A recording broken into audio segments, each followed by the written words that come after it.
Welcome to RN Reddy IT school. ఈరోజు మనతో పాటు హర్ష ఉన్నాడు, జాబ్ గ్యారంటీ స్టూడెంట్ హర్ష ఉన్నాడు.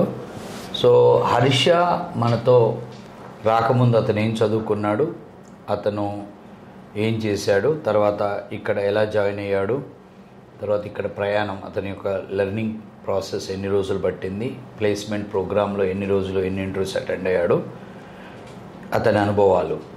అంటే మేము ఈ యొక్క కార్యక్రమం ద్వారా ఈ ఇంజనీరింగ్లు డిగ్రీలు చదివిన తర్వాత సాఫ్ట్వేర్ జాబ్ వైపు ఎవరు రావచ్చు, ఆ వచ్చే విధానంలో వాళ్ళు ఎలా నేర్చుకోవాలి, నేర్చుకునేటప్పుడు వాళ్ళు ఎటువంటి ఛాలెంజెస్ని ఫేస్ చేస్తారు, అండ్ వాళ్ళ ఇంటర్వ్యూలు అటెండ్ అయ్యేటప్పుడు వాళ్ళ అనుభవాల ద్వారా వాళ్ళు ఫేస్ చేసిన ఛాలెంజెస్ని ప్రేక్షకులకి అందజేయటం ద్వారా నెక్స్ట్ వచ్చే స్టూడెంట్స్కి మరియు ఇక్కడ ప్రస్తుత బ్యాచ్లో ఉన్న పిల్లలకి ఉపయోగపడుతుందనే ఉద్దేశంతో జాబ్ సాధించిన విద్యార్థుల్ని మీ ముందుకు తీసుకురావడం జరుగుతుంది.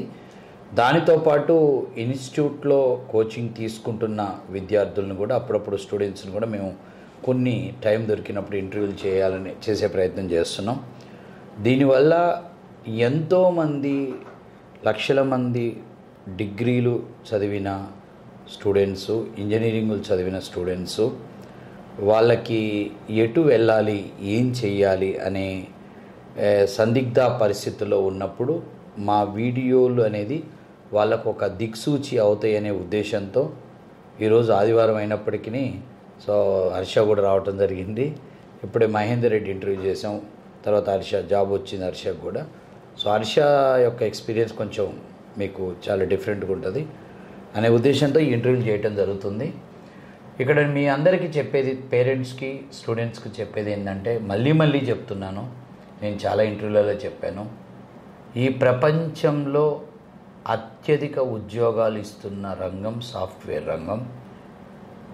ఈ సాఫ్ట్వేర్ రంగంలోకి ఎవరైనా రావచ్చు, ఏ డిగ్రీ చదివినా. దీనికి engineering, computer science, MCA, MSc computers వాళ్ళే రావచ్చు అనే ఒక అనుమానంతో చాలామంది నార్మల్ డిగ్రీ చదివి బీఎస్సీలు, బీకామ్ చదివిన వాళ్ళు రావట్లేదు. వాళ్ళని ఎంకరేజ్ చేయాలనే ఉద్దేశంతో కూడా నేను చాలామంది విద్యార్థులు normal degree and BZC, BCom చదివిన వాళ్ళని మరియు సైన్స్ బ్యాక్గ్రౌండ్ విద్యార్థులు మెడిసిన్ రాక ఏజీబీఎస్సీ, బీ ఫార్మసీతో సర్దుకొని వాళ్ళకి ఉద్యోగాలు ఆ రంగంలో ఎక్కువ దొరకనప్పుడు మంచి జీతాల కోసం సాఫ్ట్వేర్ వైపు వాళ్ళు రావచ్చు అని వాళ్ళకి చెప్పడం జరిగింది. అలా వచ్చి ఈరోజు మన దగ్గర కోర్సులు నేర్చుకున్న చాలామంది నార్మల్ డిగ్రీ వాళ్ళు, ఫార్మసీ, ఏజీబీఎస్సీ వాళ్ళు ఉద్యోగాలు సాధించిన తర్వాత వాళ్ళ ఇంటర్వ్యూలను కూడా నేను మీకు చూపిస్తున్నాను.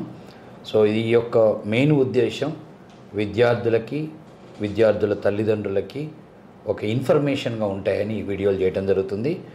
ఈ అతి త్వరలో కెరియర్ గైడెన్స్ వీడియోలు కూడా కొన్ని ప్లాన్ చేస్తున్నాను. అంటే ఇంకా కోర్సుల గురించి, ఉన్న అనుమానాల గురించి కొన్ని question and answer sessions plan చేస్తున్నాం. తర్వాత చాలామంది విద్యార్థులు ఒక రకమైన డిప్రెషన్లో ఉండి వాళ్ళని బయట పడేయటం కోసం, వాళ్ళని చదువులలో ప్రోత్సహించే ఉద్దేశంతో అతి త్వరలో కొన్ని మోటివేషనల్ వీడియోలు కూడా మేము రిలీజ్ చేయాలని అనుకుంటున్నాం. సో మెయిన్ ప్రాబ్లం ఏంటంటే, ఎన్నో వీడియోలు చేయాలని నాకు ఉంది కానీ మనకి సమయం ప్రాబ్లం ఉండటం, ఇన్స్టిట్యూట్లో మేము క్లాసులు తీసుకోవాలి, ప్లస్ కంపెనీస్ని తీసుకొచ్చి ఇక్కడ క్యాంపస్ ఇంటర్వ్యూలు పెట్టించే బిజీ స్కెడ్యూల్స్లో ఎక్కువ వీడియోలు చేయలేకపోతున్నాను. కానీ నా దగ్గర ఉన్న ఈ యొక్క ఇన్ఫర్మేషన్ ఎంతోమందికి షేర్ చేయాలి. ప్లస్ ఎంతోమంది విద్యార్థుల తల్లిదండ్రులు పిల్లల యొక్క కెరియర్ విషయంలో వాళ్ళు మదనపడి నిరుత్సాహంగా ఉన్న వాళ్ళని ఉత్సాహం చేయటం కోసం మీ ముందుకు ఎన్నో వీడియోలు, అతి త్వరలో మోటివేషనల్ వీడియోలు, కెరియర్ గైడెన్స్ వీడియోలు కూడా ఖచ్చితంగా రిలీజ్ చేస్తాను. హాయ్ హర్ష. హాయ్. సో ఎలా ఉన్నావు? I'm fine sir. నిన్న వచ్చింది జాబ్. Yes sir. నిన్ననా మొన్ననా? మొన్న ఫ్రైడే వచ్చింది, నిన్న సాటర్డే, ఈరోజు సండే, ఈరోజు ఏప్రిల్ 21. ఇది రేపు జాయినింగ్, ఏప్రిల్ 22 అంతేనా? అంతే సార్. సో మీరు ఏం చదివారు, ఎక్కడ చదివారు, కాలేజీ పేరు, ఎప్పుడు పాస్ అయ్యారు, తర్వాత మీ హోమ్ టౌన్? నా పేరు వచ్చేసి హర్ష. నేను బీటెక్ కంప్యూటర్ సైన్స్ 2022లో కంప్లీట్ చేశాను, సత్యభామ యూనివర్సిటీ, చెన్నై. నా హోమ్ టౌన్ వచ్చేసి కాకినాడ. ఓకే. హోమ్ టౌన్ కాకినాడేనా, ఇంకా పక్కన ఊరు ఏదైనా విలేజ్? కాకినాడ పక్కన విలేజ్ రామేశ్వరం సార్. మీ ఫాదర్ ఏం చేస్తాడు? మా father working as a teacher sir. Teacher, very good. So సత్యభామలో బీటెక్ అయిపోయిన తర్వాత నెక్స్ట్ ఏం చేసావు? తర్వాత క్యాంపస్ ప్లేస్మెంట్ ద్వారా ఒక ఎంఎన్సీ కంపెనీలో జాయిన్ అయ్యాను సార్. తర్వాత నాకు సరైన ప్రాజెక్ట్ ఆపర్చునిటీ అది నేను తర్వాత ఫ్రీ పూల్లో వెళ్ళాను. దాని తర్వాత ఇంకా సో ఆల్మోస్ట్ 1 year ఫ్రీ పూల్లో ఉన్నాం వలన. కంపెనీ పేరు చెప్పొచ్చా? చెప్పండి సార్. చెప్పొచ్చు కదా? చెప్పండి. అదే నువ్వు చెప్పు. విప్రో కంపెనీలో ఒక ఫ్రీ పూల్లో ఉన్నాను. దాని తర్వాత ఇంకా సో లాస్ ఆఫ్ పేలో చేయడం వల్ల ఇంకా నాకు కెరీర్ గ్రోత్ మీద ఉండడం వల్ల కాబట్టి ఇంకా సో ఇట్లాగ ఇన్స్టిట్యూట్కి వచ్చి నేను ప్రాక్టికల్ నాలెడ్జ్గా ఇంప్రూవ్ చేసుకుందామని ఇంకా డిసైడ్ అయ్యాను సార్. ఓకే. యాక్చువల్గా హర్ష విషయంలో జరిగింది, క్యాంపస్ ప్లేస్మెంట్ అయినాక ఎంఎన్సీ కంపెనీలలో ప్లేస్మెంట్ అయినాక ట్రైనింగ్ పీరియడ్ ఉంటుంది. ట్రైనింగ్ పీరియడ్ తర్వాత ప్రాజెక్టు అసైన్ చేసే ప్రాసెస్లో కొన్ని సందర్భాలలో కంపెనీస్ వాళ్ళని తీసుకున్న యొక్క ఎంప్లాయీస్ని బెంచ్లో పెడతారు. ఆ బెంచ్లో పెట్టేదాన్ని ప్రీపూల్ అంటారు. ఎందుకంటే విప్రోలో నేను కూడా ప్రీపూల్లో కొద్ది రోజులు ఉన్నాను, అనుభవం నాకు కూడా తెలుసు. సో ఆ ప్రీపూల్లో ఉన్నప్పుడు కూడా మనకు శాలరీస్ ఇస్తారు. సో తనకు కూడా అట్లా 1 year ట్రైనింగ్లో అప్డేట్స్ ఇచ్చి శాలరీస్ ఇచ్చారు.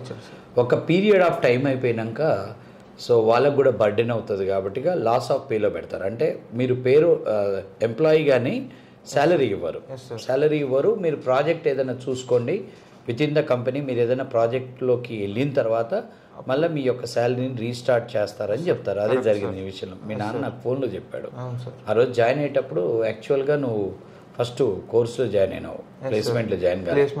ప్లేస్మెంట్లో ఫీజు కట్టేటప్పుడు మీ నాన్న ఇదంతా చెప్పి ఫోన్లో చెప్పి, తర్వాత ప్రీపూల్ 1 year అయిపోయినాక ఇంకా నీకు ప్రాజెక్ట్ అసైన్ అవ్వకపోవటం వల్ల వాళ్ళు శాలరీ ఆపారు.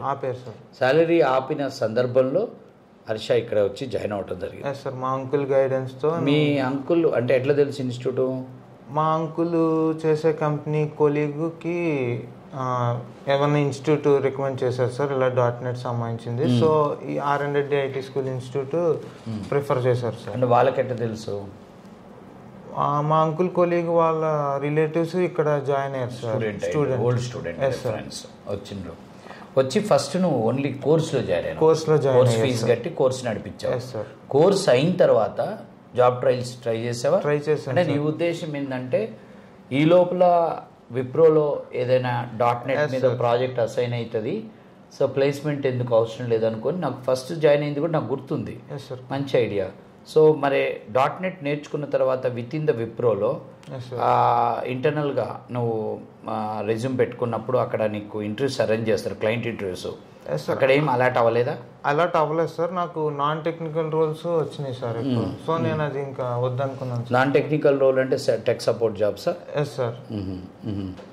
సో అది తర్వాత నౌకరీలో పెట్టావా? నౌకరీలో పెట్టాను సార్ రెజ్యూమ్ అది. సో సరైన ప్రాజెక్ట్ ఎక్స్పీరియన్స్ లేక నాకు అసలు నువ్వు 1 year విప్రోలో ఎంప్లాయీవే కానీ నువ్వు ఎక్కడ సింగిల్ లైన్ కోడ్ రాయలే కదా, ఎక్కడ ప్రాజెక్ట్ చేయలేదు కాబట్టి సో అది నువ్వు అది యాజ్ ఇట్ ఈస్గా రెజ్యూమ్లో పెట్టావు. అవును sir. I mean Wipro but I didn't work.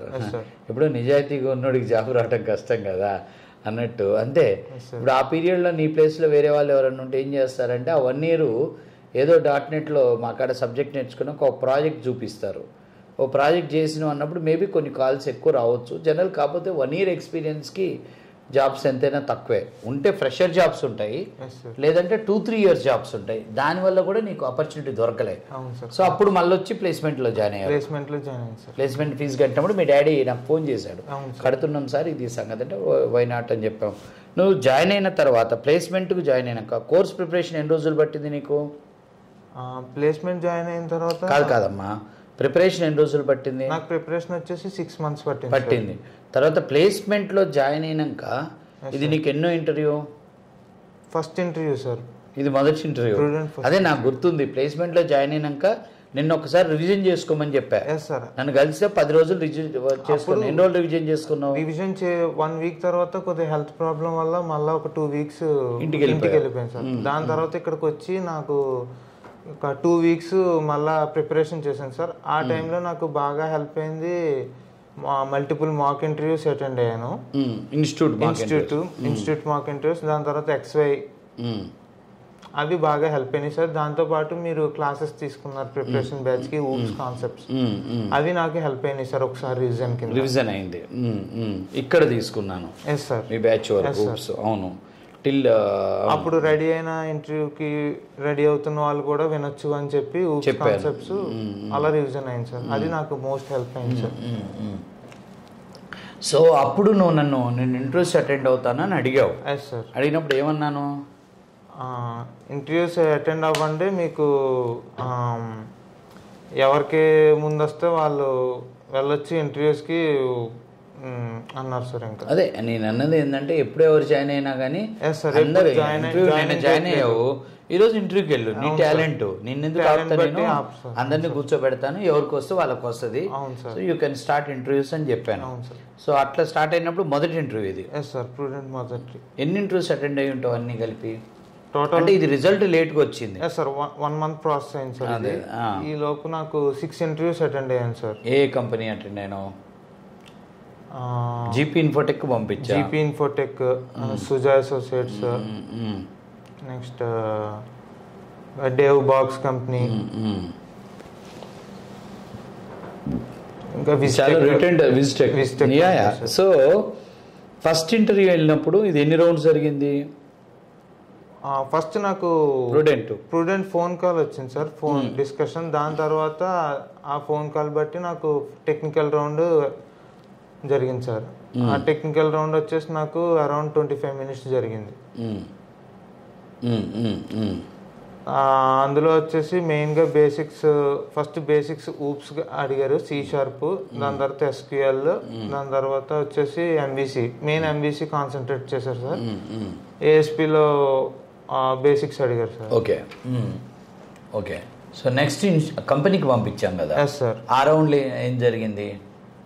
ఆ రౌండ్లో మళ్ళీ కంపెనీకి పంపించినప్పుడు సెకండ్ రౌండ్ టెక్నికల్లో ఎక్కువ లాజికల్ ప్రోగ్రామ్స్ అడిగారు సార్. లాజికల్ ప్రోగ్రామ్స్ మెయిన్ ఒక 4 to 5 లాజికల్ ప్రోగ్రామ్స్ అడిగారు. దాని తర్వాత HR డిస్కషన్ అయ్యింది సార్.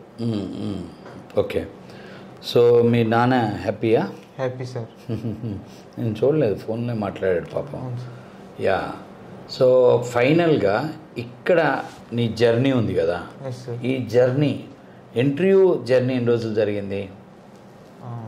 1.5 months. తక్కువ పీరియడ్. నీకు వెరీ షార్ట్ పీరియడ్లో జాబ్ వచ్చింది. అందరూ కూడా జలసీ అయ్యేటట్టు అయిపోయింది నీ పరిస్థితి. కరెక్టేనా? So it happened. It's your talent. ఇప్పుడు నీకు ఒక హార్డ్ వర్కింగ్ నేచర్ ఉంది, నువ్వు సిన్సియర్గా ఉన్నప్పుడు ఆటోమేటిక్గా నీకు రిజల్ట్ వస్తుంది. ఇప్పుడు రిజల్ట్ రాలేదు అంటే ఎక్కడో వాళ్ళు మిస్టేక్ చేస్తున్నట్టు. సో నీకు ఇక్కడ ఇన్స్టిట్యూట్లో ఈ యొక్క టోటల్ ఈ ప్రోగ్రాంలో జాయిన్ అయినావు, ఈ ప్రాసెస్లో ట్రావెల్ చేసావు కదా, నీకు బాగా ఉపయోగపడ్డది ఏమేంటి? నాకు బాగా ఉపయోగపడింది seminar sir. First of all seminar. ముందు నాకు స్టేజ్ ఫియర్ అనేది ఉండేది. ఈ సెమినార్ వల్ల నన్ను కొంత ఓవర్కమ్ అయ్యాను. దానివల్ల ఇక్కడ కూర్చొని కూడా మాట్లాడగలుగుతున్నావు. అవును సార్. అదే సెమినార్ లేకపోతే ఇప్పుడు నాతో కారణం ఇదే సార్. అంతే కదా, కష్టమైంది కనపడుతూనే ఉంది. సహజంగా నువ్వు భయస్తుడివి. సహజంగా నువ్వు మాట్లాడేది తక్కువ, భయపడతావు. సో ఒక నలుగురు ముందు మాట్లాడటానికి కొంచెం ఇన్ఫీరియారిటీ. అవును సార్. సెన్సిటివ్ మెంటాలిటీ కొంచెం ఉందా? ఉంది సార్. సార్ సెమినార్ వల్ల కొంత పోయిందా? కొంత. ఎన్ని సెమినార్స్ ఇచ్చుంటావు? ఎన్నిసార్లు డయాస్ ఎక్కుంటావు నువ్వు?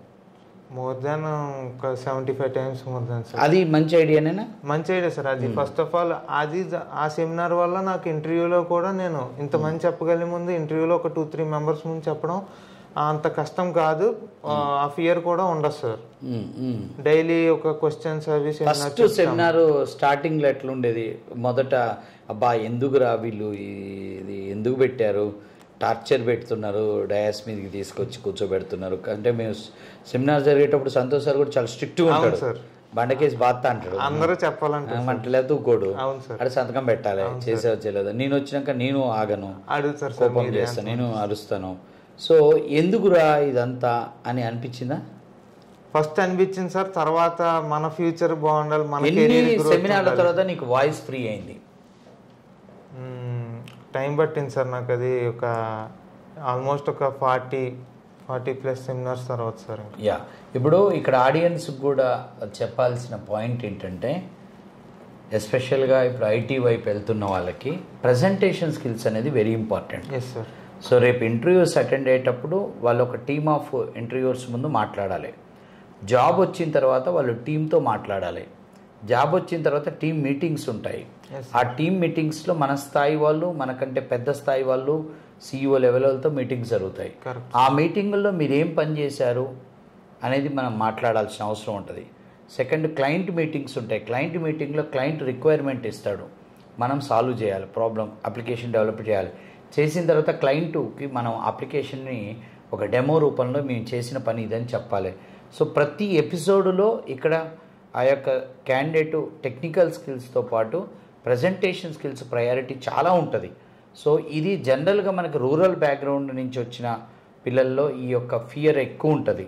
సో ఇది ఖచ్చితంగా పోగొట్టాల్సిన అవసరం ఉంది అని నేను రికగ్నైజ్ చేసి, మేము ఇక్కడ ప్రతిరోజు స్టూడెంట్ డయాస్ మీద మైక్ పట్టుకొని 100 మంది ముందు 1 నిమిషమన్నా మాట్లాడాలి. నేను ఏం చదివాడో అది ఎక్స్ప్లెయిన్ చేయాలి. టెక్నికల్ సెమినార్స్ ఇవి. అవును sir. So it helps lot. Minimum 50 నుంచి 100 సార్లు స్టూడెంట్ అయితే డయాస్ ఎక్కిస్తున్నాం సార్. 50 నుంచి 4 నెలలు ఉండు రెగ్యులర్గా వచ్చినట్టే 100 సార్లు సెమినార్ ఇచ్చినట్టే. నెలకు 25 సెమినార్స్. సో 6 నెలలు ఉండంటే 150 సెమినార్లు. వాడు 10 నెలలు ఉండంటే 200 కొడతాడు, 2 సెంచరీస్. So it helps. ఏది ఉన్నా కానీ ఇంప్రూవ్ అవుతుంది ప్రజెంటేషన్. ఇంకేం నచ్చింది బాగా? తర్వాత నాకు ఇంటర్వ్యూ బ్యాచ్కి వెళ్ళే ముందు ప్రిపరేషన్ టైంలో నాకు మల్టిపుల్ మాక్ ఇంటర్వ్యూస్ అనేవి జరిగినాయి సార్. Institute mock interviews. అది నాకు హెల్ప్ అయింది. అంటే ఎలాంటి క్వశ్చన్స్ అడుగుతున్నారు, రాహుల్ ద్వారా మాక్ ఇంటర్వ్యూస్ జరిగినాయి సార్. అన్న ద్వారా ఒక 4 ఇంటర్వ్యూస్. శ్రీకాంత్ సార్ ఒక ఇంటర్వ్యూ తీసుకున్నారు, మిగతా వాళ్ళు తీసుకున్నారు ఇంకో ఇంటర్వ్యూ. అది దాంతోపాటు ప్యారలల్గా XY కూడా చేయమన్నారు. అప్పుడు C# నాకు ఇంటర్వ్యూ క్వశ్చన్స్ హెల్ప్ అయినాయి. XYకి ఒక షీట్ ఇస్తాను. షీట్ ఇచ్చి 10 రౌండ్స్ చేయండి. XY అనేది very very effective process. Even the ఆడియన్స్కి ఇది అర్థం కావాలి. ఏంటి XY అంటే, ఇది నేను నా టీచింగ్లో ఐడెంటిఫై చేసిన ఒక methodology of updating the subject regarding interviews. అంటే 2 స్టూడెంట్స్ని కూర్చోబెడతాం. X ఒక స్టూడెంట్, Y అదర్ స్టూడెంట్. వాళ్ళ ముందు ఒక 100 క్వశ్చన్స్ ఇస్తాం. X will ask Y will ask X. ఆ 100 క్వశ్చన్స్ని X ఫస్ట్ 10 Yని అడుగుతాడు. ఆ 10 Y ఆన్సర్ చేసేటప్పుడు 1 to 10లో 1 answered tick, 2 answered tick, 3 answered tick, 5th not answered into అలా చేశాడు. సో 10లో 2 చెప్పలేదు, Y చెప్పలేదు, X చెప్పలేదు. సో Y ఇంటూ పెడతాడు. తర్వాత Y విల్ ఆస్క్ X. ఇతను ఈ 10లో ఒక 3 చెప్పలేదు. సో ఒక 5 నిమిషాలు టైం తీసుకొని వీళ్ళు ఏదైతే చెప్పలేదో అది ప్రిపేర్ అయ్యి మళ్ళీ ఒకసారి ఇద్దరు అడుక్కుంటారు. మళ్ళా చెప్తే టిక్ రైట్, చెప్పకపోతే ఇంటూ. సో ఈ విధంగా మన ముందు ఉన్న ప్రశ్నల్ని ఒక మొదటి రౌండ్, 2వ రౌండ్, 3వ రౌండ్ అని మనం 10 రౌండ్స్ షీట్ ఇస్తాం, టార్గెటెడ్. సో అలా రియల్గా మేము ఇచ్చే యొక్క ఈ టాస్క్ని స్టూడెంట్ కనుక నిజాయితీగా, హానెస్ట్గా, స్కిప్ చేయకుండా, సార్ మీరు అడగొచ్చు నన్ను ఇప్పుడు, వాళ్ళు ఊరికినే టిక్కులు కొట్టే అవకాశం ఉందంటే ఉండే అవకాశం కూడా ఉంది. సో ఇంతమందిలో మేమేమి దేవుళ్ళం కాదు కదా వీడు. So there is a chance. But వాడిని వాడే మోసం చేసుకుంటున్నట్టు ఈ ప్రాసెస్ని ఓపికతో ప్రయత్నం చేస్తే ఎంత నార్మల్ స్టూడెంట్ అయినా సబ్జెక్ట్లో నిష్ణాతుడు అవుతాడు. మీ పిల్లలు డల్లుగా ఉన్నారు, లేకపోతే వాళ్ళకి అర్థం కావట్లేదు, వాళ్ళు చెప్పలేకపోతున్నారు అని మీరు ముద్రలు వేయకండి. సో దయచేసి అలా లేదు. అందరూ ఒక తీరుగా ఉండరు, అందరి గ్రాస్పింగ్ ఒక తీరుగా ఉండదు. ఒక నార్మల్ స్టూడెంట్ని ఒక ఎక్స్ట్రాడినరీ స్టూడెంట్ చేయటమే ఒక గుడ్ టీచర్ యొక్క ఎబిలిటీ బయటపడుతుంది. సో టాపర్స్ని అందరినీ తీసుకొచ్చి వాళ్ళందరికీ ర్యాంకులు వచ్చినాయని చెప్పుకునే మోడల్ కాదు. ఒక నార్మల్ బిలో నార్మల్ నా దగ్గరికి ఎంతో engineering subjects degree subjects fail అయిన స్టూడెంట్స్ వచ్చి ఏబిసిడీల నుంచి ప్రోగ్రామింగ్ నేర్పించి వాళ్ళని ఎక్స్ట్రాడినరీ స్టూడెంట్స్ కదా మేము తయారు చేస్తున్నాం. So XY is a very good process కదా. ఇంకేం బాగా నచ్చాయి నీకు? ఇంకా ఇక్కడ వే ఆఫ్ టీచింగ్ కూడా చాలా డిఫరెంట్ సార్. ఏంటి డిఫరెంట్ అంటే కొడతామా తిడతామా? అలా కాదు సార్, మీన్స్ సో డైలీ వచ్చిన వెంటనే ప్రెజెంటేషన్ ఉంటుంది. సెమినార్ అయిన తర్వాత మీరు క్లాస్ తీసుకుంటారు. దాని తర్వాత మాకు ఎక్కువ టాస్క్స్ ఇస్తారు. ఎక్కువ మేము ఓన్ గా చేస్తే తర్వాత తెలుస్తుంది. ఇక్కడ ఆడియన్స్ కూడా చెప్పేది ఏంటంటే ఇక్కడ చెప్పటం చాలా తక్కువ. ఇక్కడ చెప్పటం చాలా తక్కువ. ఎందుకంటే ఆల్రెడీ కాలేజీలలో చెప్పి విని వస్తారు. మళ్ళీ స్టూడెంట్ అదే మైండ్తో వస్తాడు. రేపు కంపెనీకి వెళ్ళినాక ఎవరు చెప్పరండి, ఎవరు చెప్పరు. జాయిన్ అయ్యేటప్పుడే స్టూడెంట్స్ చెప్తారు. దాని గురించి కూడా మా మీద విమర్శలు వేస్తారు. కానీ సెల్ఫ్ లెర్నింగ్ అనే ఎబిలిటీ అనేది వెరీ వెరీ ఇంపార్టెంట్. సో ప్రతి స్టూడెంట్కి ఒక టాస్క్ ఇచ్చి ఆ టాస్క్ ద్వారా we will update that subject. Different learning methodology we're following. So ఖచ్చితంగా స్టూడెంట్కి ఒత్తిడి ఉంటుంది, ప్రెజర్ ఉంటుంది. రేపు కంపెనీకి వెళ్ళిన తర్వాత ఖచ్చితంగా టాస్క్ చేయాలి. సో అక్కడ ప్రెజర్ ఉంటుంది, అక్కడ టార్గెటెడ్ అంటే నువ్వు ఖచ్చితంగా ఆ రోజు ఈవినింగ్ కల్లా కంప్లీట్ చేయాలి. ఇక్కడ నీకు ఒక టార్గెట్ ఏముండదు, నువ్వు ఈ రోజు చేయి, రేపు చేయి, ఎల్లుండి చేయి, బట్ చెయ్యి, నేర్చుకొని చెయ్యి.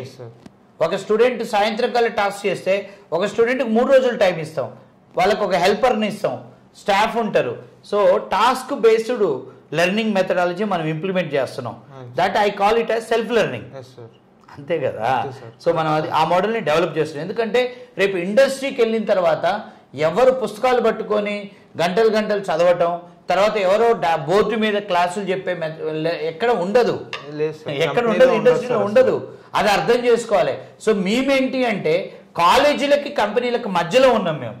ఇక్కడ మేము ఇండస్ట్రీ లెర్నింగ్ని ఇంట్రడ్యూస్ చేస్తున్నాం. సో అది కొంతమందికి అర్థం కాకపోవచ్చు. ఏంది ఇట్లా మేమేదో ఎక్స్పెక్ట్ చేసి వచ్చామంటే, మీరు ఎక్స్పెక్ట్ చేసినట్టు డాక్టర్ ట్రీట్మెంట్ చేస్తే అతను బెస్ట్ డాక్టర్ ఎలా అవుతాడు? పేషెంట్ ఎక్స్పెక్ట్ చేసినట్టు డాక్టర్ ట్రీట్మెంట్ ఉండదు. ఒక డాక్టర్కి ఒక ఎక్స్పీరియన్స్తో వచ్చే ట్రీట్మెంట్ మెథడాలజీయే ఇక్కడ మాకు వచ్చిన అంటే టీచింగ్ ఎక్స్పీరియన్స్. మేము ఒక లెర్నింగ్ మెథడాలజీస్ని ఐడెంటిఫై చేసి ఇంట్రడ్యూస్ చేస్తున్నాం. దాన్ని కరెక్ట్గా ఉపయోగించుకున్నవాడు డెఫినెట్గా మంచి ప్రోగ్రామర్ అవుతాడు. కరెక్టేనా? సో అది నీకు బాగా నచ్చిందా? నచ్చింది సార్. టాస్క్ కూడా కానీ ఓపిక ఉండాలి, పేషెన్సీ అండ్ రెగ్యులారిటీ ఉండాలి. కరెక్ట్ పాయింట్ చెప్పావు. పేషెన్సీ ఉండాలి. చెయ్యాలంటే రోజు రావాలి. వాడు 3 రోజులు వచ్చాడు, మళ్ళీ 10 రోజులు అబ్సెంట్ అయితే ఈ లోపల పక్కనున్నోడు ఎక్కడికో వెళ్ళిపోతాడు, వీడు డల్ అయిపోతాడు. ఎందుకు స్టూడెంట్స్కి ఇర్రెగ్యులారిటీ అవుతానికి కారణం ఏంటి? బాగా నేను గమనించింది, స్టూడెంట్ రెగ్యులర్గా రావటంలో ఫెయిల్ అవుతాడు. మనం ఎంత కష్టపడ్డా కానీ అందులో ఎప్పుడు ఫెయిల్యూర్ కనపడుతుంది. దాని రీజన్ ఏంటి? ఓపిక లేకపోవటమేనా? మెయిన్ సబ్జెక్ట్ మీద ఇంట్రెస్ట్ ఉండాలి సార్, ఇంట్రెస్ట్ పెంచుకోవాలి, అది కారణం. పాజిటివ్గా ఉండాలి సార్. అంటే వీళ్ళు 100% ప్లేస్మెంట్ ప్రోగ్రామ్ అన్నారు, మనం డబ్బులు కట్టాం, మన పని అయిపోయింది, వీళ్ళు ఏదో ఒకటి చేసి జాబ్ ఇప్పిస్తారు అనే మైండ్ సెట్తో ఉంటాడా స్టూడెంట్? నాకు అనిపిస్తుంది అలా ఉండకూడదు సార్. ఉంటాడేమో అని నాకు డౌట్. కొంతమంది ఉంటారు సార్, కానీ అది సాధ్యం అవుతుందా ఐటీ జాబ్ లో? అవ్వదు సార్. మీరు అనేది సర్వీస్ ప్రొవైడ్ చేస్తున్నారు, మన సైడ్ నుంచి ఎఫర్ట్ ఇవ్వాలి. ఇప్పుడు మిమ్మల్ని మీ యొక్క స్కిల్ డెవలప్మెంట్ చేసి you are a skilled resource అని కంపెనీ ముందు ప్రజెంట్ చేసినప్పుడు, company you are a skilled రిసోర్సా నాట్ స్కిల్డ్ రిసోర్స్ అని వాళ్ళు చెక్ చేసుకున్న తర్వాత మీకు జాబ్ వస్తుంది. కరెక్ట్ సార్, కరెక్టే కదా. ఇప్పుడు మీరు మాకు ఫీ కట్టారు, మేము చెప్పాము training with 100% placement program. Part 1 internship training, part 2 placement అని చెప్తాం. 2 పార్ట్స్ అంటాం. ట్రైనింగ్ అయిపోయినాక we move into what? Placement. ఈ ట్రైనింగ్ పీరియడ్లో నువ్వు ఎక్స్ట్రాడినరీగా నేర్చుకున్నావు. ప్లేస్మెంట్ టైంలో you're getting job in which interview? First or second interview. Training పీరియడ్లో మీరు యావరేజ్గా నేర్చుకున్నారు, మీరు కష్టపడలేదు, పైన నేర్చుకున్నారు. ఆటోమేటిక్గా ఇంటర్వ్యూ బ్యాచ్కి వచ్చినాక they are taking multiple interviews. అంటే స్కిల్ ఇక్కడ మేము స్కిల్ డెవలప్ చేయకుండా, మీ యొక్క స్కిల్ అనేది డెవలప్ అవ్వకుండా జాబు వస్తుంది అని మీరు అనుకున్నా మేము అనుకున్నా అది 100% రాంగ్. కరెక్టే కదా. ఇప్పుడు స్కిల్ లేకుండా కంపెనీ తీసుకుంటుంది అంటవా? తీసుకో సార్. ఇప్పుడు నువ్వే ఉన్నావు, 5-6 ఇంటర్వ్యూలు అటెండ్ అయ్యావు, ఒక ఇంటర్వ్యూలో క్లియర్ అయింది, కొన్ని ఇంటర్వ్యూస్ ఇంకా ప్రాసెస్ అవుతున్నాయి, వేరే వాళ్ళకి వచ్చినాయి, కొన్నిట్లలో నీకు రాలేదు. అంటే స్కిల్ అనేది 100% ఇంపార్టెంట్. సో దట్స్ వై ఇప్పుడు central government, state government unemployed యూత్కి ఎంప్లాయ్మెంట్ జనరేట్ చేయడానికి technical skills improve, skill development programs ఎన్నో కండక్ట్ చేస్తున్నాయి, కొన్ని వేల కోట్లు కేటాయిస్తున్నాయి. So skill development is very very important. అది కమ్యూనికేషన్ స్కిల్ కావచ్చు, టెక్నికల్ స్కిల్ కావచ్చు. వితౌట్ స్కిల్ డెవలప్మెంట్ జాబ్ రావాలనుకోవటం అయితే అది ఈవెన్ దో ఒకవేళ స్కిల్ డెవలప్ చేసుకోలేదు, అతనికి లక్లో జాబ్ వచ్చింది, ఉంటుందంటవా జాబు? ఉండదు సార్, తర్వాత చేయలేరు కదా. స్కిల్ డెవలప్ చేసుకోకుండా జాబ్ చేయటం చాలా కష్టం. ఇక్కడ ఇంకొక విషయం కూడా చెప్తున్నాను స్టూడెంట్స్కి, పేరెంట్స్కి. మీరు ఐటీ సైడ్ జాబ్కు రావాలి అంటే మీరు ఆ జాబ్ని ఆ యొక్క పర్టికులర్ టెక్నాలజీలో ఒక 30 years పనిచేయాలి. మీరు 30 years పనిచేయాలనుకునే ఒక సబ్జెక్ట్ని మీరు ఎన్ని రోజులు ఎంత బాగా నేర్చుకోవాలనేది ఒక్కసారి మైండ్ పెట్టి ఆలోచించండి. అది 1 నెలలో, 2 నెలల్లో, 45 రోజులు, రోజు 2 గంటల ట్రైనింగ్తో ఆ యొక్క టెక్నాలజీ నేర్చుకొని మీరు జాబ్లోకి వెళ్తారనుకోవటం మీ యొక్క ఏమనుకోవాలి, అదొక దురాశ, అందులో డౌటే లేదు. అంతే కదా, అవ్వదు. ఇప్పుడు .NET అనే సబ్జెక్ట్ని నేను 2002 MCA అయిపోయినాక 2002లో 2003లో నేర్చుకున్నాక 2004లో నా జాబ్ స్టార్ట్ అయింది. 2004 జనవరి 6న నా జాబ్ స్టార్ట్ అయింది. ఇవాళ 2024 జనవరి కూడా దాటింది. అంటే 20 ఏళ్ళు I mean which subject .NET. 20 ఏళ్ళు నేను .NETలో జాబ్ చేస్తున్నాను. అంటే 20 ఏళ్ల క్రితం నేర్చుకున్న సబ్జెక్ట్కి నేను ఎన్ని రోజులు కేటాయించినా తక్కువే కదా. నేను 3 నెలలు పెట్టినా, 6 నెలలు పెట్టినా, 1 year పెట్టినా కానీ ఇంకొక ఎంత లేదని ఇంకొక 15 ఏళ్ళు అయితే చేస్తాం కదా ఈ ఫీల్డ్లో.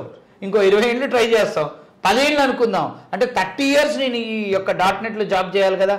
30 years నేను ఈ .NET జాబ్ చేయడానికి స్టార్టింగ్లో నేను ఎన్ని ఎక్కువ రోజులు ఎంత ఎక్స్పర్టైజ్ అయితే నాకు అప్పుడు ఈ జాబ్ చాలా ఈజీ అవుతుంది. ఈ విషయాన్ని జనాలు గుర్తించాలి. ఫస్ట్ పాయింట్ కరెక్టేనా? అంతే కదా. ఇప్పుడు నువ్వు జాబ్ ఉన్నా ఆ జాబుని పక్కన పెట్టి ఉపయోగం లేని జాబ్ ఎందుకురా అని చెప్పి నువ్వు మళ్ళీ ఇక్కడికి వచ్చావు. వచ్చి ఏం చేసావు? ఫస్ట్ స్కిల్ డెవలప్ చేసుకున్నావు, తర్వాత you tried your own job placement, జరగలేదు, అప్పుడు మళ్ళీ ప్లేస్మెంట్ ప్రోగ్రామ్లో జాయిన్ అయ్యావు. కరెక్టేనా? రైట్. ఇంకేం నచ్చాయి నీకు బాగా? ఇంకా ఇప్పుడు ఎందుకంటున్నా అంటే సత్యభామ అనేది ఒక పెద్ద మంచి ఇన్స్టిట్యూషన్. అలాంటి ఇన్స్టిట్యూషన్స్ నుంచి వచ్చి నువ్వు జాబ్కి వెళ్ళావు, అక్కడే జాబ్లో ప్రాబ్లమ్స్ ఫేస్ చేసావు, మళ్ళీ బయటకు వచ్చావు, మళ్ళీ మాకు నేర్చుకున్నావు, మళ్ళీ ఓపెన్ మార్కెట్లో పోయావు. సబ్జెక్ట్ నేర్చుకోవాలంటే ఒక రైట్ ప్లేస్ కావాలి. ఈవెన్ దో ప్లేస్మెంట్ అవ్వటం కూడా ఓపెన్ మార్కెట్లో అంత ఈజీ కాదు. ఇది ఆడియన్స్కి తెలవాలి. చాలామంది జాబ్ ప్లేస్మెంట్ నౌకరీలో పెట్టి అంటే ఫ్రెషర్ ప్లేస్మెంట్ అనేది జరిగితే కాలేజీ క్యాంపస్లో జరగాలి, లేదంటే ఇలాంటి ఇన్స్టిట్యూట్స్లో ప్రామిస్డ్ ప్రోగ్రామ్స్. ఇది నాట్ ప్లేస్మెంట్ అసిస్టెన్స్ అంటారు చాలామంది. ప్లేస్మెంట్ అసిస్టెన్స్ అంటే అసిస్టెన్స్, అది ఎంతవరకు అవుతుంది అనేది సక్సెస్ రేట్ తక్కువ. ఇది ప్లేస్మెంట్ గ్యారంటీ ప్రోగ్రామ్ అంటే.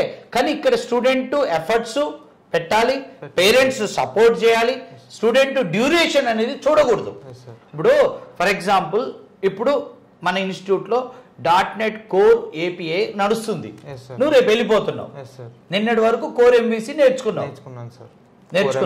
ఒక టాస్క్ ఇస్తే కోర్ MVCలో చేయగలుగుతావు, ఒక టాస్క్ ASP.NET ఇస్తే చేయగలుగుతావు, ఒక టాస్క్ MVCలు ఇస్తే చేయగలుగుతావు. ఇప్పుడు రేపు నువ్వు వెళ్ళిపోతున్నావు అంటే core API you are missing. ఇప్పుడు నీకు కోర్ APIలో కంపెనీకి వెళ్ళగానే టాస్క్ ఇస్తే చేయటానికి చాలా కష్టపడాలి, అప్డేట్. ఇప్పుడు నీ ఫ్రెండ్కి జాబ్ రాలేదు, ఇంకొక 1 month ఉంటాడు, ఇంకో 4 ఇంటర్వ్యూస్ అటెండ్ అవుతాడు. ఈ 1 monthలో కోర్ API ట్రైనింగ్ అయిపోద్ది.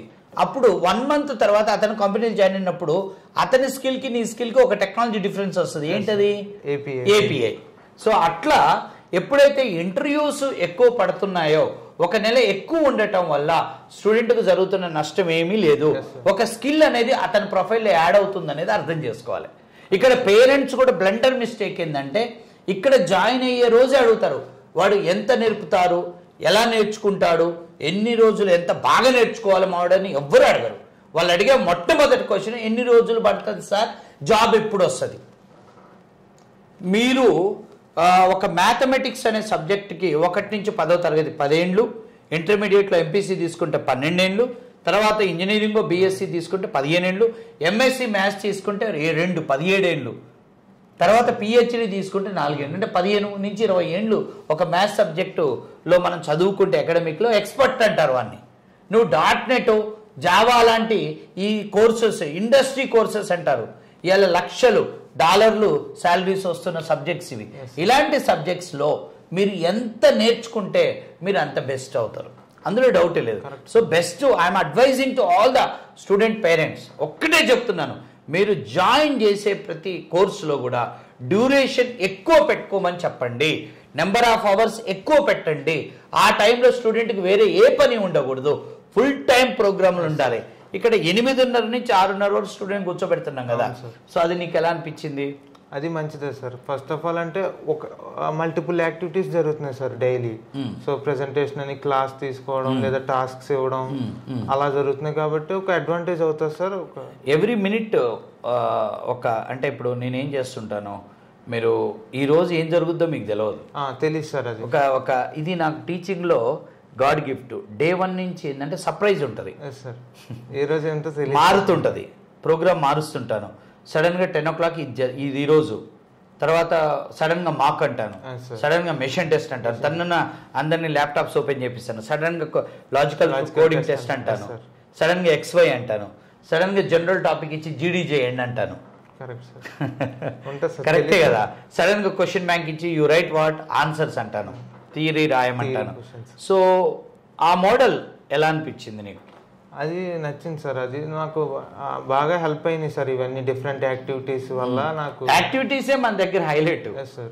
యాక్టివిటీస్ హైలైట్, అర్థమైందా? It's very important. ఫోన్ తీసుకుంటున్నాం కదా మేము, పొద్దున 6:30కి 8:30కి ఫోన్ తీస్తావు, మళ్ళీ పోయేటప్పటి వరకు నీ కాడ ఫోన్ ఉండదు కదా. ఏమన్నా బాధ అనిపిస్తుందా? బాధ అంటే ఉన్నది ఉన్నట్టు చెప్పు. ఇక్కడ స్టార్టింగ్ అనిపించింది సార్, చెప్పోది అది.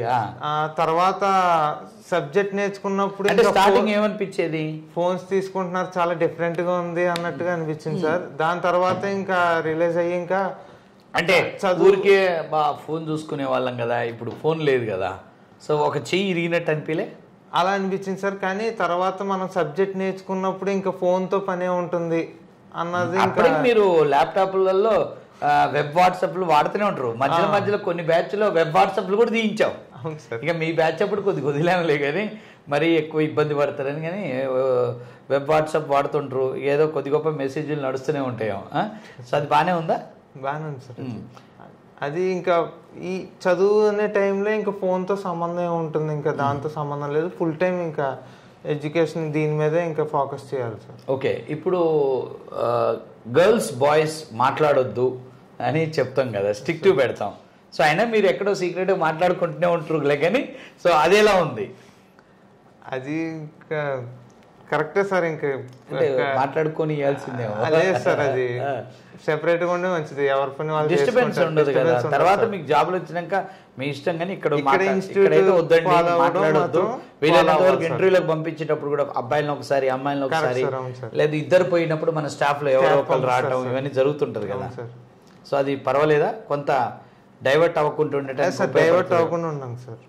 యా, ఇంకా జనరల్గా మీకు జరుగుతున్నప్పుడు మధ్యలో నేను ఏదో ఒక అనౌన్స్మెంట్కి వచ్చి జమ్వాట్ స్పీచ్ మోటివేషనల్ సెషన్ జరుగుతుంటుంది, motivational speech 5 minutes 10 minutes. So నేనేదో అంటే కోపంతోనో ఒక మోటివేషనల్ స్పీచ్ పడుతుంది ఒకసారి నాకు ఆనందం ఎక్కువైపోద్ది, ఆఫర్స్ వచ్చిపోయినాయి. ఇప్పుడు నీకు మొన్న నీ ఆఫర్ వచ్చింది, ఆనందం ఎక్కువైంది, ఆనందంలో ఒక స్పీచ్ పడ్డది ఈవినింగ్ 4 అప్పుడు. పడ్డదా? ఉన్నావా శ్రీకాంత్? పడ్డది, 10 నిమిషాలు పడ్డది. సో ఒక్కోసారి ప్రిపరేషన్ సరిగా లేదు, మార్క్ సరిగా మార్కులో ఏం చెప్పట్లేదు, టాస్క్ బాగా చేయట్లేదు అని ఏదన్నా అనిపించినప్పుడు అప్పుడు ఒక కోపమైన స్పీచ్ పడుతుంది. సో అవి ఎలా ఉంటాయి? అవి మనం ఫ్యాక్ట్ అంటే నిజం చెప్పు, అబద్ధం వద్దు. అది ఏంటంటే అది మన కోసం చెప్తున్నారు సార్. అదే ఆ మోటివేషన్ ఎలా ఉంటుంది అంటున్నాను. ఇంకా నేర్చుకోండి, ఇంకా హార్డ్ వర్క్ చెయ్యండి బాగా అని అంటే అప్పుడు కొద్దిగా మీరు ఎంకరేజ్ అంటే యాక్టివ్ అయ్యే అవకాశం ఉంది. జనరల్గా నేను ఈ మోటివేషనల్ స్పీచెస్ సెకండ్ హాఫ్లో ఇస్తుంటాను, నువ్వు గమనించవలేదు. మధ్యాహ్నం 3 నుంచి 5 మధ్యలో కానీ పొద్దున 10ంటికి కానీ, అంటే ఆ రోజు డే సెమినార్ అయినాక డే స్టార్ట్ అయ్యేటప్పుడు కానీ ఆర్ఎల్స్ డే ఎండ్ అవ్వబోతున్నప్పుడు 2 సందర్భాలలో ఇస్తుంటాం. సో అది మిమ్మల్ని కొంత యాక్టివ్ చేస్తుందా? యాక్టివ్ చేస్తుంది సార్. మోటివేషనల్గా. సో ఇంకా కష్టపడాలి మనం, ఇంకా పర్వాలేదు, ఇంకా హార్డ్ వర్క్ చేయాలి ఇంకా అని అనిపిస్తుంది సార్. నువ్వు ఇక్కడ ప్రిపేర్ అవుతున్న పీరియడ్లో ఎందుకు మెంటర్ అవ్వలేకపోయావు? అది వచ్చేసి నాకు స్టార్టింగే కొద్దిగా సబ్జెక్ట్ నాలెడ్జ్ లేక అట్లాగా నువ్వు సత్యభామ లాంటి కాలేజీలో చదివావంటే నువ్వు ఒక మంచి క్లవర్ స్టూడెంట్వే అండ్ నువ్వు సిన్సియర్వి. నువ్వు సిన్సియర్ కాబట్టినే జీపీ ఇన్ఫోటెక్కి 3 అబ్బాయిల్ని మంచి వాళ్ళని పంపించండి అన్నప్పుడు ఆ 3 అబ్బాయిలలో 3 అబ్బాయిలలో నీ పేరు పెట్టా, పంపించా. నీతో అంత పర్సనల్గా ఇంటరాక్ట్ అయింది లేదు, కానీ నీకు ఆ ఇంటర్వ్యూలో సెలెక్టివ్ క్యాండిడేట్స్ని పెట్టాను, 3 అమ్మాయిల్ని 3 అబ్బాయిని. అందులో నీ పేరు వచ్చినప్పుడు ఏమనుకున్నాను? సడన్గా నా పేరు వచ్చింది, షాక్ అయ్యాను సార్ సడన్గానే. అప్పుడు మేబీ ఈ కంపెనీ డ్రైవ్కి ఇంకా పంపిస్తున్నారు నాకు అని చెప్పి ఇలాగ అనుకున్నాను. అప్పటికి నీకు ఒక ఆఫర్ అనౌన్స్ అయింది, బట్ కన్ఫర్మ్ కాలేదు. అయితే ఇప్పుడు ఆ యొక్క జీపీ ఇన్ఫోటెక్కి రవిచంద్రన్ పంపించాను, కోటేశ్వరన్ పంపించాను. రవిచంద్ర 10 years గ్యాప్, కోటేశ్వరరావు నిన్న మొన్న పాస్ అయ్యాడు 2 years బ్యాక్. సో అక్కడ ఇయర్ కన్స్టెంట్ ఏం లేదు, లేదా క్లియర్ తెలిసింది. ఇప్పుడు ప్రొడెంట్కి నేను పోయింది ఏంటంటే ఇయర్ కన్స్టెంట్లో నువ్వు బయటపడ్డావు. సో అది మేము ఇయర్ కన్స్టెంట్లో అప్పుడు ఎవరు లేటెస్ట్ పాస్ అయిన వాళ్ళు చూసి పంపించాం, ఎందుకంటే వాళ్ళు ఇయర్ కన్స్టెంట్ పెట్టారు, ఇక్కడ లేదు. కానీ అందులో సెలెక్టివ్గా పెట్టాం. వాళ్ళు మాకు ఇచ్చిన క్రైటీరియా ఏంటంటే బెస్ట్ కావాలి అన్నారు. సరే చూద్దామని ఒక 3 అమ్మాయిలలో నీ పేరు వచ్చింది సడన్గా. సో అప్పుడు యాక్చువల్గా ఇప్పుడు ఇక్కడ ఇంటర్వ్యూస్కి సెలెక్టివ్గా పంపించేటప్పుడు ఎక్కువ మాకు స్టూడెంట్ ఎవరికి జాబ్ నీడ్ బాగుంది, ఎక్కువ ఇంటర్వ్యూస్ అయినాయి అన్న వాళ్ళు కానీ బాగా పర్ఫామ్ చేస్తున్న వాళ్ళని ఇవన్నీ అబ్జర్వ్ చేసి పంపిస్తాం. సో నీకు నాకు కమ్యూనికేషన్ లేదు. మీకు తెలుసు ఇక్కడ జరిగే ప్రతి activity so will come from my table. Okay, so అది సెమినార్ డే జరుగుతున్న ప్రోగ్రామ్, మీరు ఎన్నింటికి సెమినార్లు ఆపాలి, ఎప్పుడు క్లాసులు స్టార్ట్ అవ్వాలి, ఎప్పుడు మీకు ఏ యాక్టివిటీ అయినా ఫ్యాకల్టీస్ మన శ్రీకాంత్ సార్, సంతోష్ సార్ చేస్తున్న instruction will come from my table, అందులో డౌట్ లేదు. సో అంటే ఆ లిస్ట్ వచ్చింది అంటే ఖచ్చితంగా అది నా టేబుల్ నుంచి వచ్చి ఉంటుంది కదా. సో నీ పేరు సడన్గా వచ్చింది కదా, సో నీకేమనిపించింది? ఇప్పుడు రవిచంద్ర రెగ్యులర్గా మాకు టచ్లో ఉంటాడు, కోటేశ్వరరావు కూడా ఎక్కువ మాట్లాడుతుంటాడు, నువ్వు ఎక్కువ మాట్లాడవు, బట్ నువ్వు వచ్చింది నిన్న మొన్న. సో నీ పేరు ఎందుకు వచ్చింది అనుకున్నావు అప్పుడు? ఆల్రెడీ ఒక ఆఫర్లో వచ్చింది కానీ కన్ఫర్మ్ అవ్వలేదు. సో నా సైడ్ నుంచి టెక్నికల్ స్కిల్ గుడ్గా ఉంది కాబట్టి నీకు ఆల్రెడీ ఆఫర్ వచ్చింది కాబట్టి రెండో కంపెనీకి పంపించడానికి అవసరమే లేదు, అది కూడా సైడే కదా. సో ఆ పాయింట్ ఆఫ్ వ్యూలో నేను పంపించకూడదు, ఎందుకంటే already you are selected in 1 company, హోల్డ్లో ఉంది, అది కాదు రీజన్. మేబీ నా టెక్నికల్ స్కిల్స్ చూసి ఇంకా రెగ్యులర్గా రావడం, బిహేవియర్, నీ ప్రవర్తన, నువ్వు నీ సిన్సియారిటీ ఒకటి టెక్నికల్గా నువ్వు ప్రూవ్డ్ పర్వాలేదు, బట్ ఆ ఆఫర్ ఇంకా తెలియదు, అదొక రీజన్. బట్ అది కూడా కాదు క్రైటీరియా, అక్కడ పర్వాలేదు. మెయిన్ ఏంటంటే నీ బిహేవియర్, సిన్సియారిటీ, అంతే. అది క్లియర్. సో నీకు అనిపించాలి ఇప్పుడు, అంటే అసలు నీకు నాకు ఇంట్రాక్షనే లేదు, ఏదో నువ్వు సార్ నేను మొన్న ప్లేస్మెంట్లో ఫీజు కట్టాను అని చెప్పి నాకు మండే చెప్పావు ఒకరోజు. ఓ నువ్వేనా అమ్మా, రైట్, నువ్వు ఒకసారి సంతోషాన్ని వెళ్ళి కలు, ఇంటర్వ్యూ బ్యాచ్కి వెళ్ళిపోతా అంటే పోండి అని చెప్పి 10 రోజులు రివిజన్ చేసుకొని వెళ్ళండి అన్న. అప్పుడు నేను ఎవరికో కూడా ఇంట్రడ్యూస్ చేసినట్టు కొద్ది గుర్తు, ఎవరైనా మెంటర్కి ఏమైనా కలిపానా నేను? లేదు సార్, ఏం లేదు, ప్రిపేర్ అవ్వమని చెప్పాను. సో ఇంకా అదే మన మధ్యలో 1-2 సార్లు ఏదో ఇటు అటు అని ఉంటాను అంతే, ఇటు కూర్చో అటు కూర్చో, లేదంటే ఈ ఇంటర్వ్యూ ఏదో అడిగి ఉంటావు, టాస్క్ స్టేటస్లో అడుగుతావు అందరితో పాటు. కానీ నీ మీద నాకు అబ్జర్వేషన్ ఉంది. సో అంటే దాన్ని బట్టి నీకు ఏమర్థమైంది? మెయిన్గా రెగ్యులర్గా వచ్చేవాళ్ళు, ఇంకా ప్రతి ఒక్క స్టూడెంట్ మీద మానిటరింగ్ అనేది జరుగుతుంది, షాడోయింగ్ ఉంటుంది. ఇక్కడ వాళ్ళకి తెలియదు, వాళ్ళని అబ్జర్వ్ చేస్తున్నాం. అంటే మనం ఎలా ఉన్నాము, మనం పాజిటివ్ ఉన్నా ఎక్స్పోజ్ అవుతాం, మనం నెగిటివ్గా ఉన్నా ఎక్స్పోజ్ అవుతాం. మనం సబ్జెక్ట్లో బాగున్నా తెలుసుకుంటా, నేను సబ్జెక్ట్లో వీళ్ళు డల్ ఉన్నారు అనేది కూడా తెలుసుకుంటాం.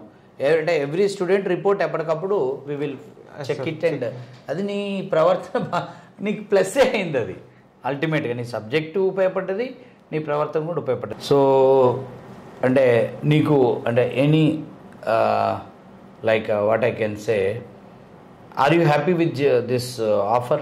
Yes sir, I was happy sir. Happy. ఎన్ని ఇంటర్వ్యూస్లో జాబ్ వస్తుంది అనుకున్నాను? నేను కరెక్ట్గా 10 ఇంటర్వ్యూస్లో కొట్టాలని నేను ఫిక్స్ అయ్యి అలా పెట్టుకున్నాను సార్. మొదటి ఇంటర్వ్యూలో వచ్చింది. Yes sir. తర్వాత ఆఫర్ డిలే అవటం వల్ల 4 ఇంటర్వ్యూస్ పడ్డాయి. ఓకే. సో ఇక్కడ టీచింగ్లో నీకు బాగా నచ్చిన అంటే టీచింగ్ ఉంది కదా, నా .NET క్లాసెస్ శీషా PHPలో, ఆ టీచింగ్ స్టైల్లో నీకు బాగా నచ్చింది ఏంటి? నాకు బాగా నచ్చింది టీచింగ్ స్టైల్లో first of all tracing sir. చేసావా ప్రతి ఒక్కటి? చేశాను సార్. ట్రేసింగ్ మెయిన్గా మల్టిపుల్ టైమ్స్ ట్రేసింగ్ చేయడం, అదే ప్రోగ్రామ్ మల్టిపుల్ టైమ్స్ హెల్ప్ అవుతుంది. దాంతోపాటు ఫస్ట్ ఆఫ్ ఆల్ ల్యాప్టాప్లో కాకుండా పెన్ అండ్ పేపర్లో రాయమని ట్రేసింగ్ పెన్ అండ్ పేపర్లో చేయమంటారు. కోడింగ్ సార్, అది కూడా అది హెల్ప్ అయింది సార్. బాగుంది సార్. ఊప్స్ కాన్సెప్ట్స్లో ట్రేసింగ్ బాగా హెల్ప్ అయింది. మెమరీ ఎలొకేషన్స్ కానీ ఓపిక ఉండాలి మన దగ్గర. మన దగ్గర స్టూడెంట్కి చాలా ఓపిక ఉండాలి. ఒక ఎక్స్పర్ట్ తయారవుతాడంటారా ఇక్కడ? కరెక్ట్గా ఉంటే తయారవుతాడు సార్. ఎక్స్పర్ట్ అవుతాడు, పాజిటివ్గా ఉన్నాం చేయొచ్చు, అవుతాడు కదా, అవుతాడు. సో మేము జాయినింగ్లో మా యొక్క ప్రామిస్కి ఇప్పుడు నీకు జాబ్ వచ్చిందా ఈ పీరియడ్లో మా స్టాఫ్ కానీ, నేను కానీ, సంతోష్ సార్ కానీ, శ్రీకాంత్ సార్ కానీ, నీకు ఎట్లా అనిపించింది? మంచి ఫ్రెండ్లీగా ఉన్నారు, హెల్ప్ చేశారు. ఫ్రెండ్లీగా లేము ఎక్కడ? శ్రీకాంత్ సార్ ఉండే ఫ్రెండ్లీ అంటే ఏమన్నా డౌట్స్ అనేవి వెంటనే క్లారిఫై చేసేవారు sir. Subject point of view ఉన్నా కానీ ఫ్రెండ్లీ ఎక్కడ ఉన్నావు? అబద్ధం చెప్తున్నావు నేను. ఫ్రెండ్లీగా సార్ అది శ్రీకాంత్ సార్ ఉండే ఇది ఫ్రెండ్లీగా లేదు సార్. శ్రీకాంత్ సార్ వల్ల కొద్దిగా మాకు డౌట్స్ క్లియర్ అని అడ్వాన్స్ కాన్సెప్ట్స్ కూడా మాకు క్లియర్ అయింది సార్. సంతోష్ సార్ కూడా కొద్దిగా ఎలాగ ఉండాలి మోటివేషన్ ఇవ్వడం ఇవన్నీ జరిగింది. బిహేవియరల్ గైడెన్స్ అండ్ అల్టిమేట్ ఫ్రెండ్లీగా లేవు. కానీ నేను అడుగుతుంది ఏంటంటే డే 1 కమిట్మెంట్. ఒక టీచర్ ఎప్పుడు స్టూడెంట్కి ఫ్రెండ్ అవ్వలేడు, అవ్వకూడదు. అలా అయినప్పుడు ఆ స్టూడెంట్ ప్రయోజకుడు అవ్వడు. A teacher cannot be a friend to the student. A father can be a friend to the child. It's ultimate. ఏమంటారు సార్? It is rule. అర్థమైందా? అండ్ ఎక్కువ శాతం టీచరు పొగడకూడదు. వీలైనంత వరకు టీచర్ తిట్టాలి. అప్పుడే ఆ స్టూడెంట్కి రిజల్ట్ వస్తుంది అల్టిమేట్. క్లియరా? So day 1 commitment, day last same ఉన్నామా? ఏమన్నా లేదు సార్. ఏం చెప్పామో అదే జరిగిందా? అదే జరిగింది. కాకపోతే ఈ సిస్టంలో ఆ స్టూడెంట్ ఫాలో అవటం అనేది కొంచెం కష్టం అనిపించింది నాకు. మన మోడల్ కష్టం అంటే అది తర్వాత మనకి యూజ్ అవుతుంది, అదంతా సెకండరీ. కానీ నేననేది ఏంటంటే ఇప్పుడు నేను సిస్టమ్ డిజైన్ చేసిన, మన టీమ్ సిస్టమ్ని ఇంప్లిమెంట్ చేస్తున్నారు, నువ్వు సిస్టమ్ని ఫాలో కావాలి.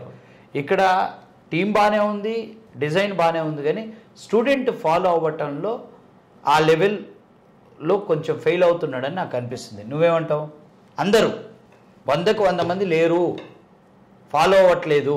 ఫాలో అయితే బాగుంటుంది, కరెక్టే కదా? సో ఎందుకు అంటే ఇప్పుడు ఇది ఒక విద్య నేర్చుకుంటున్నారు. ఒక విద్యని నేర్చుకునేటప్పుడు ఖచ్చితమైన సిస్టమ్ని ఫాలో అయినప్పుడే you become a expertise. You want to become expertise in any subject. Definitely the system should be strictly designed and the system should be implemented very strictly.